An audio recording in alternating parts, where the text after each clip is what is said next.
First, I share Aboru Aboye Aboshishe to all the Babalawos and the Yalorisha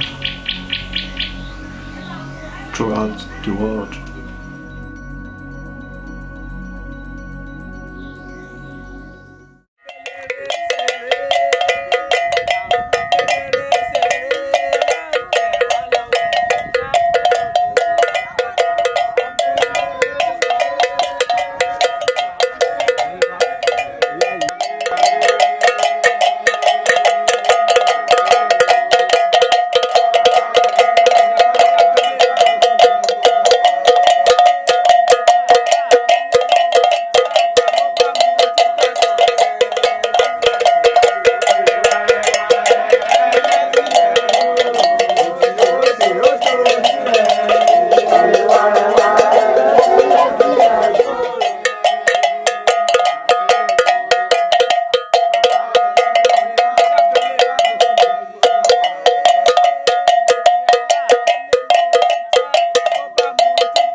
So do you say that? Voilà, il y a tout en bas de l'itoro kobo kan ko tun mu wa kan so yen do de ma ento ba ti ri mu wa ka tun mo se gbiyanju mi ba ti ri mu wa díẹ̀ díẹ̀ na yo yàtọ̀ ọ̀nà mi lo ton la ti o ni je ibi to fọkàn sí nìkan do ni ti a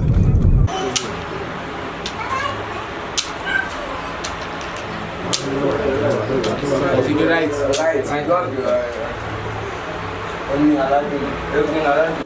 in which nobody can locate his source, his origin. Some are say he came from the IFA. No. Some are say he landed from the Even. But nobody can locate. Nobody can locate. It's a primordial divinity. Where it came from, nobody can locate. But we believe and we know that there is a Mela.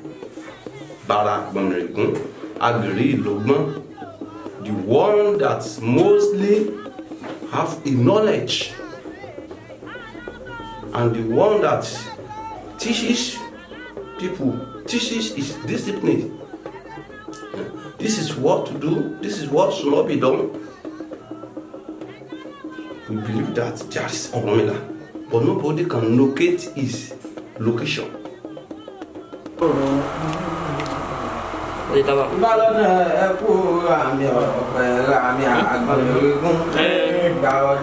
Ifa is a spirituality. Ifa is a word or say language of Olodumare.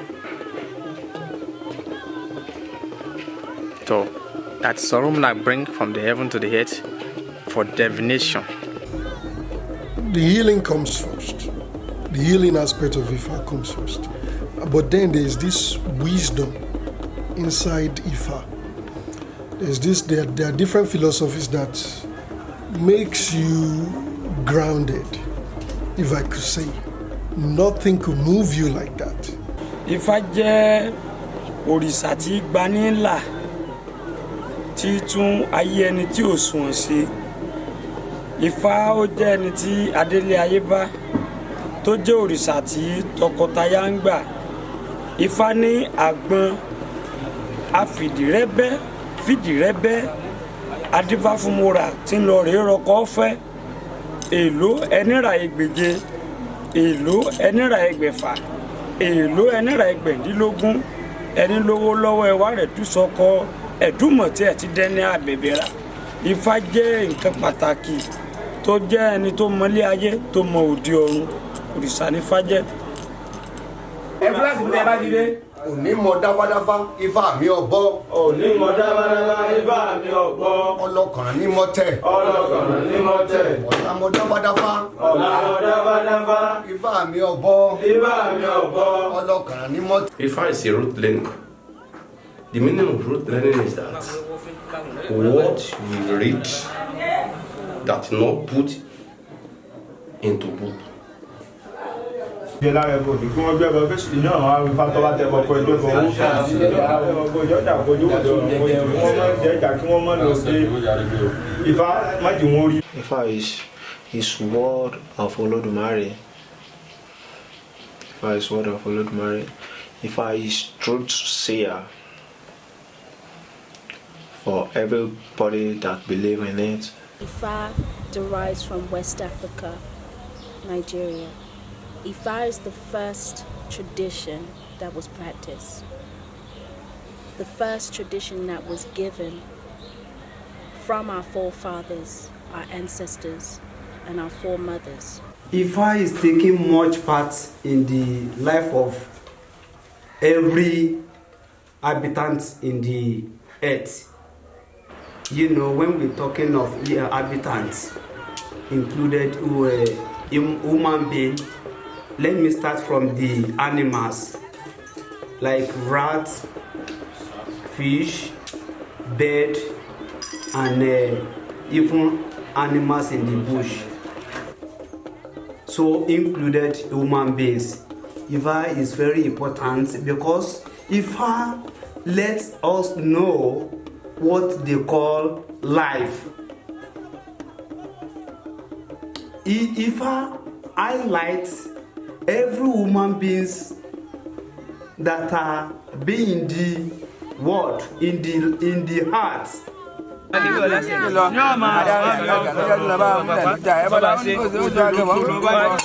Almighty Olódùmarè gave the aura which called Ifa. Ifa is wisdom, Ifa is knowledge, Ifa is understanding. You know, Ifa is going to help us to heal the world and to solve human being problems. That's why Ifa is here.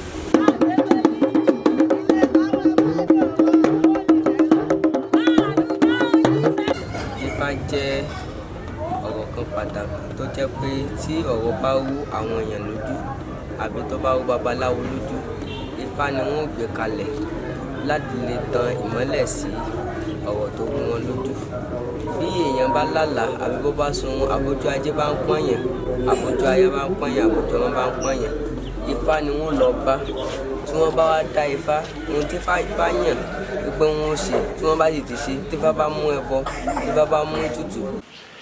Ifa can lead you to truth way, to right way, if you have believe in it. Òpò ló sún tán tó fẹsẹ̀ méjèèjì rẹ̀ tẹ̀tẹ̀tẹ̀ tí bá fún agbóra tí ń sẹ́mọ̀ sọ́jà yìí ó ní báwo ló gba ayé òsín ní gbóhùn báwo ló gba ayé òsín ní jòhun báwo ló. My father told me about Ifa. He said that Ifa is the word of Olódùmarè that given to Orunmila to come and use to make this world to comfortable for every people. The importance of Babalawo in the community is that you need to make sacrifice to the community for war, not to for the community not to destroy, for the community to be improved in good things, so for the community to develop. So it's the important of Babalawo. You have to be doing sacrifice and making prayer to all those Orisha that is behind that community. You need to do offering to those Orisha. Babalawo jẹ́ ẹni rere, ẹni tó gbọ́ ohun tí Olódùmarè ń sọ, òun ni wọ́n ń pè ní Babalawo.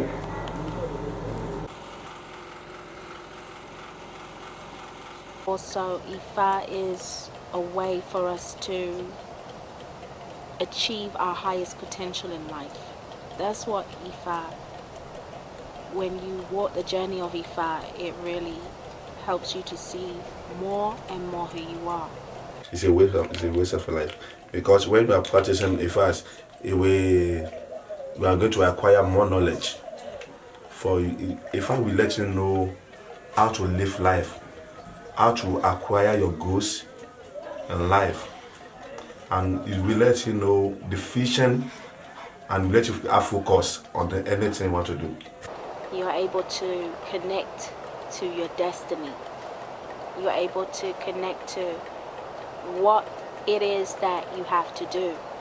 And when you find out from IFA what it is that you have to do, that's when the real work begins. Because when you are learning IFA, there will be more knowledge that we will be acquiring from the elders. I will be telling you that this is what IFA says in this Odu, this is what IFA says that in that Odu. So that will not let you to be so arrogant to others.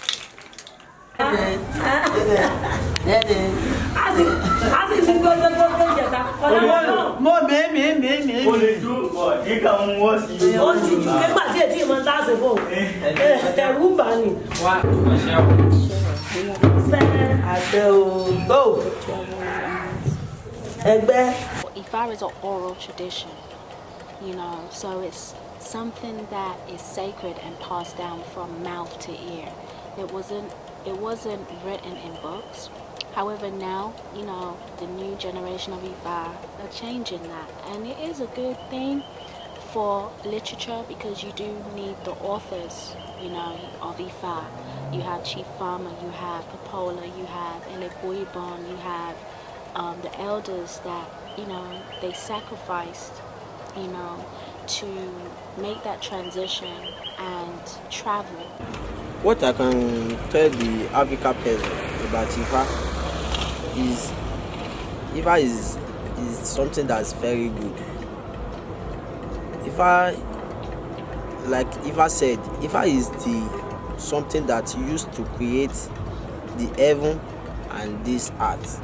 IFA is really good in human life because nowadays if you look around all over the world, some of people have come into IFA because they know IFA is the right way to follow. There's a lot of reason to be with IFA. All over the world, from America, Jamaica, Atlanta, Georgia, UK, Caribbean, Trinidad and Tobago, Brazil, all over the world.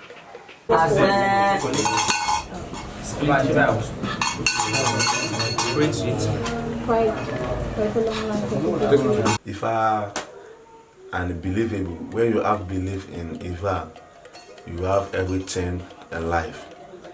That I know that IFA is going to do this for me, IFA is going to do that for me. So everything in this life, not that I'm saying this IFA, I'll be worshiping IFA since these days. It didn't give me any good things, and I left. No, you have to have belief in IFA that all this I'm doing to IFA is going to profit me. That is going to make me happy someday, one day. If I help you fight your enemy, if I provide for you, make you meet the big people, big men, new people. If you always listen to what IFA say, IFA will let you have economic factor. IFA based on economic factor because IFA will taught you how to make a business from another person. There are a lot of aspects that I can participate as far as IFA learning is being concerned. I can cast IFA. I can make a sacrifice. I can make an initiation. A cleanse. You have, traditionalists, like they raise their children, raise their children to learn IFA, and that's all they know every day is a way of life. IFA will protect you, or maybe when someone is traveling to somewhere, and now maybe a corner notch will be, to Ogun that this place I'm going to, I should not have danger, I should not have accidents. So Ogun is going to tell him that this place we are going is Alavia for you, no problem. So it's going to protect him from danger for where he or she is going. So that's for protection. So I will let you understand what life is. Because many of people are just living a life, they don't know what the meaning of life. They don't know what the purpose of them in life. When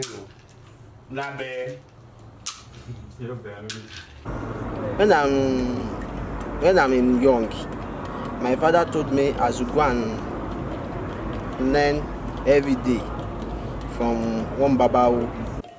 My father was a Babalawo. He was a son Babalawo. So even the father of my father also was a Babalawo. Biologically, we are Babalawo in this house. All the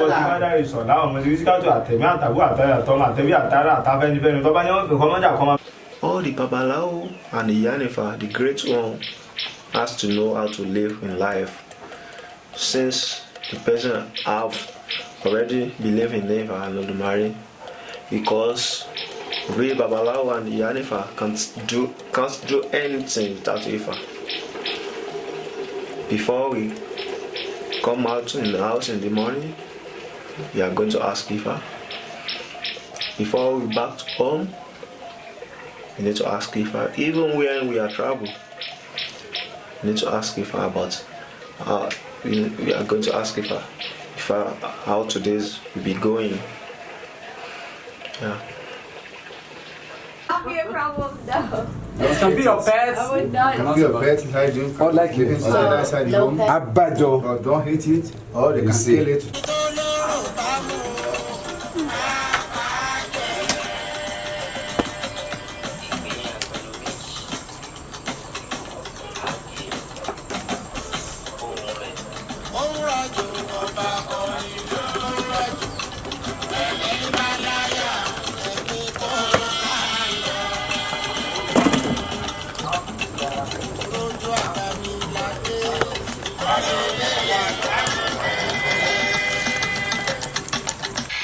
There are many factors that support the Babalawo to have importance in the community. In a community that Babalawo is, mostly if he is the one that is only Babalawo there, people will not encourage him. Because in Nigeria, they hope that with the Babalawo we are not human beings. But now we thank God to Ifa. None of my family can eat new yam. The jelepa, it is carried out by the Alaafin and Basorun, which is, we cannot forget it, to let our people understand this time is for this dangerous for this and that. Ogun, you cannot forget how you are going to do. We are all of us, we are traveling. There is something that we take praise the Ogun, which is you follow the Ologun and Babalawo, so we do it. There is something we can do without call them or check up what are we going to do for this and how this year is going. So we cannot run for ourselves, we are together. Babalawo is working a lot, as Iyanifa did. In any community, let's look like this way. If any king in Yoruba tongue, if anybody wants to become king, they are supposed to ask Ifa to know who is the right person that will be our king. And they can't go to heaven to Ormila, but they are believe that if they have seen Babalawo, they will know. The Babalawo will tell them who is right person to be as king. If they want to create the largest market, they're supposed to call Babalawo.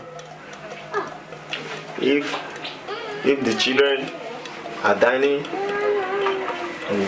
in town, they're supposed to call Babalawo to find out what is going on and tell them the solution.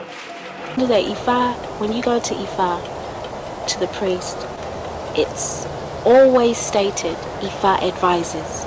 Ifa says, it's not coming from the Babalawo, it's not coming from the Iyanifa.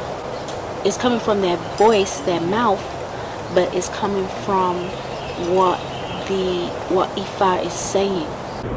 So when I'm young, my father told me I should go and learn every day from one Babawo. So he is also my Oga, even my Baba, because it's like my grandpa. So he's like grandpa to me. So he taught us many things about Ifa.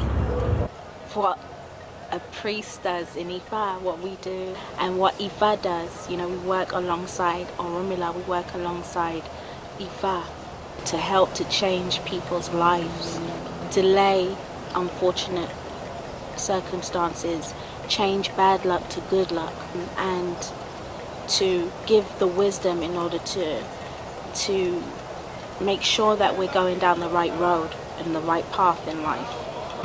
So a lot of people are believing in the Babalawo and the Yalo region. The importance of Babalawo is a lot and very powerful in community and in world, all over the world. Luna, ọlọ́pàá adé òtèrò ẹbára tí gbé mọ́rẹ́ Ifá nù ní ọ̀dọ̀ Ifá kó wá gbé Iskilu ọmọ Fẹ̀rúnìkì kó gbé kọlà báyìí. I'm always proud of Babalawo because life with Ifa is sweeter than honey. Yes. There are some people they just be messing around about you. That why are you watching it? You don't have money, you don't have cars, you don't have house. Say no. It's not that Ifa when you are becoming Babalawo or you are following Ifa, you become the rich or you have everything you want. No, everything depends on your destiny. It depends what your destiny is. Babalawos and Iyanifas, we're healers. We're like spiritual healers, spiritual doctors in our profession, and we deal with healing on a way higher African spirituality level.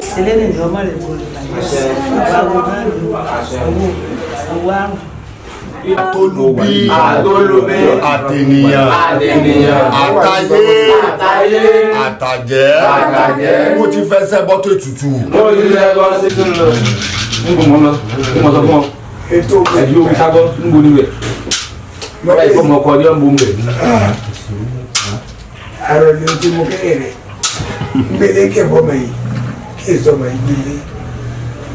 Then when we are grown up, he has so many Omawo apprentices. They come to learn Ifa in our house. So many they are most of them are good men now. They are big men now. They are big Babalawo now. It's based on the family they come from. The family they come from. Maybe in their in some family they take care of Ifa very well. They teach their children how to make Ifa, how to do ebo, how to feed Wisha. But in another family, they just their father will just helping them to do it. They will not show it to their children. Their father will not accept them to do it. They will not show it to their children. Meanwhile, they will not know it.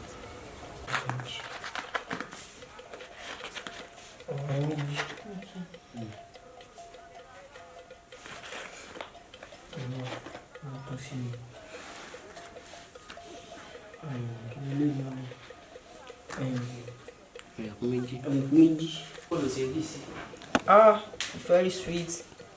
It's very fun. I love Ifa. Ifa is is big Orisha, Abi. I don't know his son. And if you look where I'm learning that. I love this Odu. Odu one by one, but from Ejugbe, Yeah. you're going to learn 2 out of 8, 2 Eshe, 2 phases from Ejugbe, Okumeji 2 phases, Meji 2 phases, T Ofumeji. After Ofumeji, we now start from Ogbeyeku.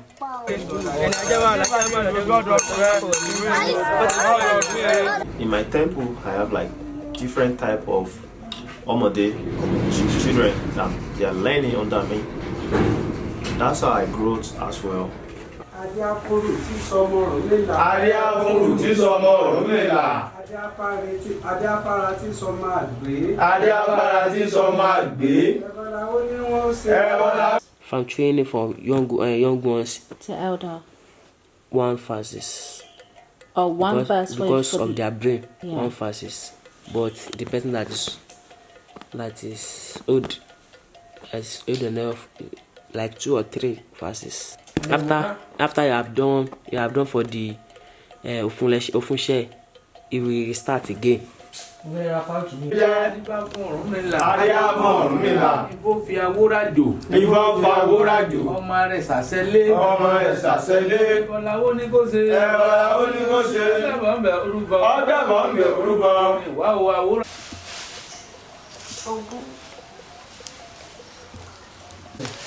He will start from Ejugbe. He will learn how that would do from Ejugbe. He has no 2 phases before. How to identify the Odu is from 3 years. Because they tell me this is Ejugbe, this is Oyekumeji, this is Iworimeji, this is Odimeji, and so on. So that the practice, and that is the first basic practice that a person who wants to become a Babalawo, he should learn. That's the first. So you have to identify the Odus. Maybe somebody will learn like maybe I know like 5 phases out of Ejugbe. Ejugbe, Okumeji I know like 3. Iworimeji I know like 3 there. Wow. So basically, is that tradition, or like the way it normally goes? Like when the child gets to a certain age, they move from the family house and then they go to another house and be trained and learn. Yeah, it's tradition. It's tradition. Yeah.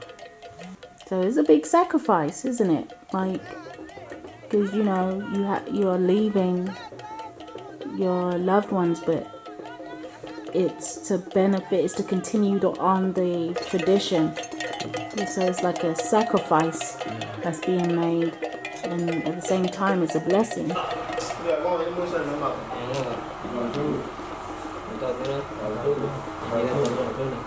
And so we need to focus. When I was doing my own, like it was very difficult. 4 phases of Ifa in a day. So another day, another 4 phases. So from Ejugbe to Ofunse, and from Ejugbe to Ofunse is 256. The Odu is 256. So it is very compulsory for us to have 4 phases in each Odu to Ofunse. That is when we are in childhood.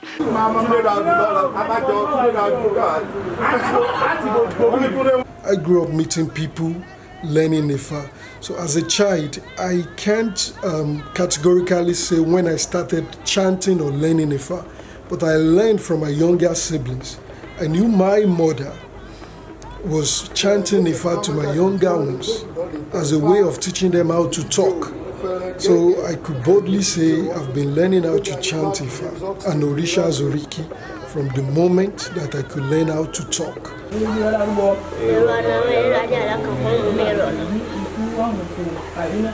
But when we are growing up, so we still learn Ifa from outside our state, maybe to like Ibadan, Lagos, Ogbomoso, so we still learn Ifa in that space also. So now in each phases like Ejugbe, now it's like maybe up to 200 phases You understand?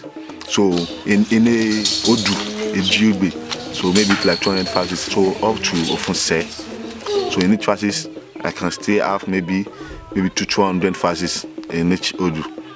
If I tell us that a good elder cannot be handle a child or the sons of Awo with hard hand.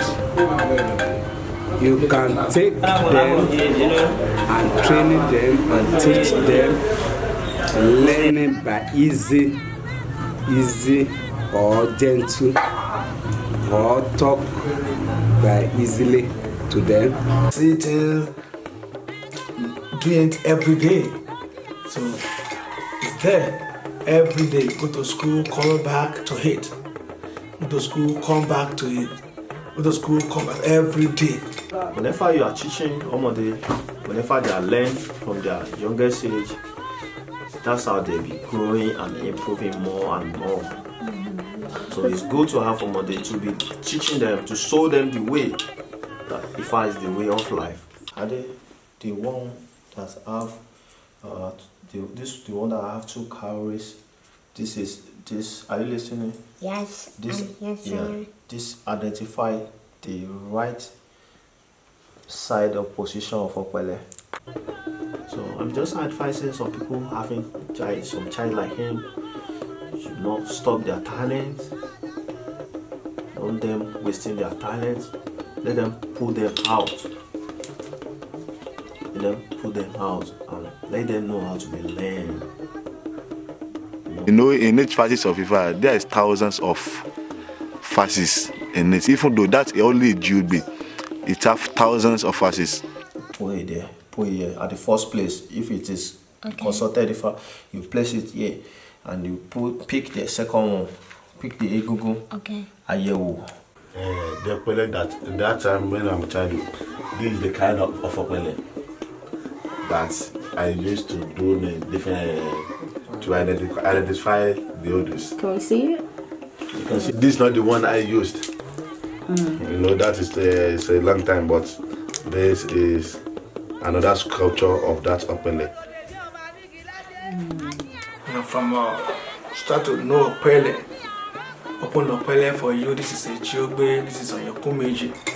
So by doing that, so it's a memory that is still sync here with me. Like people that we know, what we see, what I learned or saw him doing practice, I still know it till now.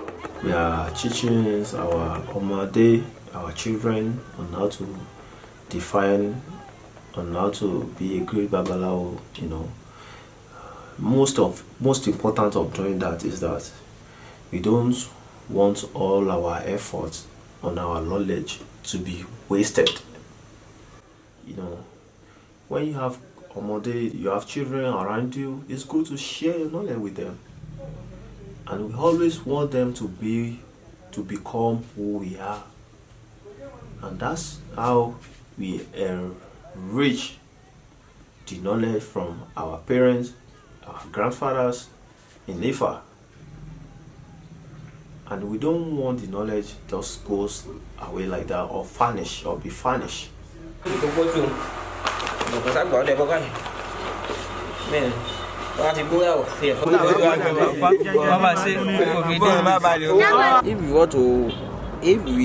want to educate as Babalawo in Ifa, you must go to elder person, elder Babalawo.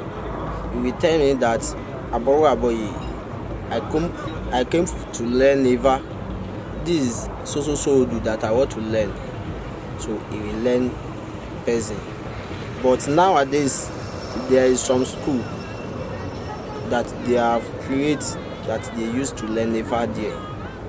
But if you want to know the genre of Ifa, you must go to elderly person and go and learn and go and learn and go and learn. And learn it orally. I'll go to their place, go to their home. So they will be chanting Ifa for me. So I will keep it into memory. And when you are vast in Ifa and you understand the meaning and some knowledge of Ifa, when you absorb them, you won't get moved or tickled like that. You stay calm and you are at peace. Ifa cannot be bound, but there is roadmap on how to master Ifa.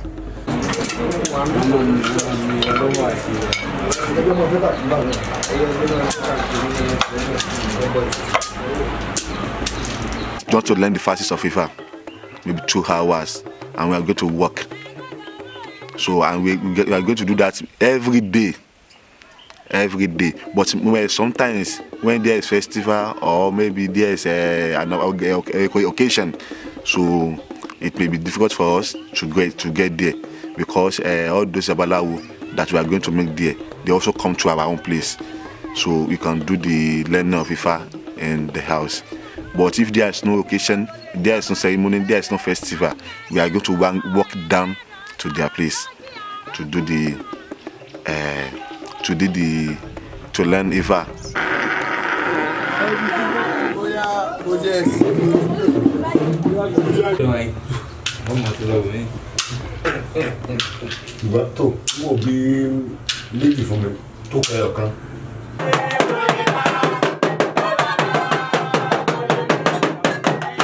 After they know the odor of Opele, I'm start learning Ifa small. Ijugbe, Meji small. So after that, I will come back to my father. I will tell my father that this Odu that I learned from Babalawo, I must be let him know what they touch me. So he will now say that this is correct Odu. So that is how I'm learning Ifa till now.